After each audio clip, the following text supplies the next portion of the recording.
And moving on now, amidst this nationwide violence that have now been witnessed across multiple states, we are also witnessing news coming in as to how the Union Defence Minister, Raksha Mantri Rajnath Singh, is all set to chair a crucial meeting today, along with the defence chiefs as well, and certainly crucial because there have been multiple tweaks already made by the Defence Ministry as far as this new scheme is concerned amidst the violence that has been spreading to multiple states now.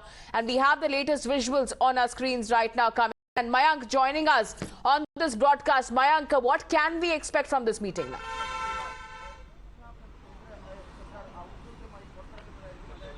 Well, as you have rightly said that the government has started to give some relaxation in the Agnipath scheme, and it's been half an hour since the meeting began at this official residence, 17 Akbar Road, the official residence of the Union Defence Minister Rajnath Singh, where the Air Chief Marshal Vivek Ram Chaudhary, the Chief of the Air Force, and also the Navy Chief Admiral R. Hari Kumar, along with the Defence Secretary Ajay Kumar, they are all in a meeting with Rajnath Singh, Defence Minister. I must tell you that General Manoj Pandey, the Chief of the Indian Army, he is not here due to a pre-scheduled event that he was set to be part of, and the meeting is going on for half an hour, and we are hearing that government is discussing several aspects of the Agnipath scheme, and if they could be they could provide more relaxation. Remember, this meeting comes just hours after the Union government announced that there will be relaxation and reservation of around 10% and we'll keep seats a close watch on that forces. crucial meeting as well. Mayank, stay with us. We are going across live to this latest press briefing by Pawan Khera.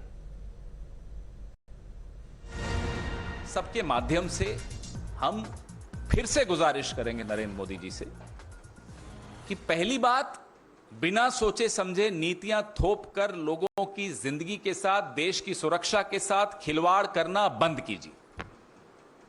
दूसरी बात, जैसा कि मेरे साथी ने कल भी बताया, इस योजना को तुरंत वापस लीजिए। अब मेरे वरिष्ठ सहयोगी सांसद प्रमोद तिवारी जी से मैं आग्रह करूंगा कि वो अपनी बात रखें। धन्यवाद पवन भाई।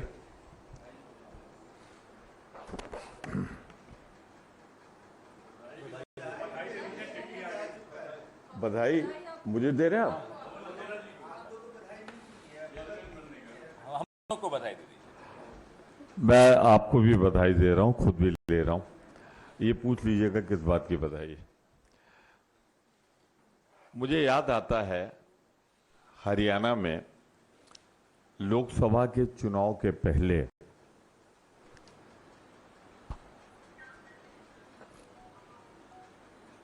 तत्कालीन मुख्यमंत्री गुजरात ने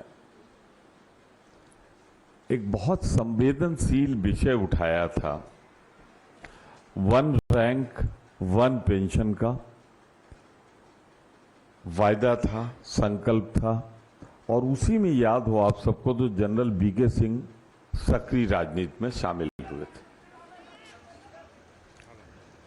आज वास्तविक स्थिति क्या है? ये अग्निपथ लागू हो गया अगर, तो वन रैंक वन पेंशन का वादा हो जाएगा no rank no pension, only tension tension tension without direction.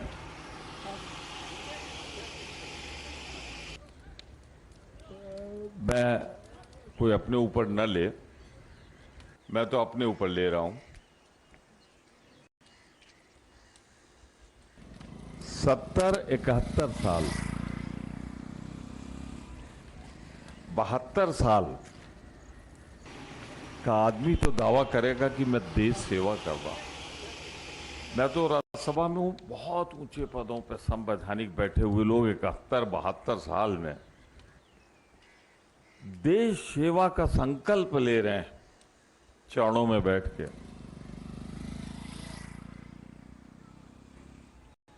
वो काबिल है कि देश सेवा कर सकते हैं। और हमारे हिंदुस्तान का नौजवान 22 साल 23 साल 24 साल का भूतपूर्व हो जाएगा। मैं आपसे आग्रह करूंगा, एक साधारण प्रेस कॉन्फ्रेंस मत कीजिए। देश की युवाओं को बचाने की आप सबसे भी अपील करता हूं। कल्पना कीजिए कि एक 71 साल 72 साल का आदमी कह रहा है कि हाँ मैं देश की सेवा करूंगा, और 22 साल 23 साल 24 साल 25 साल 18 साल में भर्ती होगा, 4 साल बाद 22 साल 23 साल 24 साल घर चला जाएगा और वो रिटायर्ड होगा। विनम्र आग्रह है, बचा लीजिए देश के नौजवानों को, और नौजवान नहीं रहा तो देश नहीं रहेगा। इसमें एक चीज जरूर मैं कहना चाहता हूं, इन नौजवानों का बलिदान क्यों हो रहा है? वित्तीय बचत ली जाए, यानी कुछ साधन पैसे बचाए जाए, यही तो है ना कहा जा रहा है। अरे तब कहां थे जब हमारी खरबों की संपत्ति हम दो हमारे दो मुट्ठी भर लोगों को 1,000 गुना कम उस पे बेच रहे थे, हजारों गुना संपत्ति हवाले की जा रही थी। रेल, खेल, तेल, जो दिख गया सामने ले जाओ।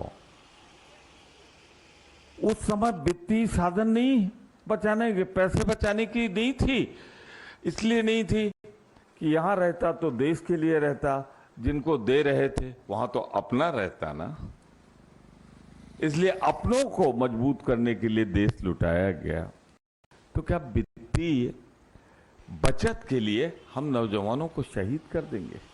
इसीलिए आजादी की लड़ाई लड़ी थी कांग्रेस ने, इसीलिए हमें दर्द है, पर आजादी। All right, so that was the official press briefing from the Congress party, once again hitting out at the centre over its latest Agnipath scheme. Slipping into a short break, news and updates continue on the other side.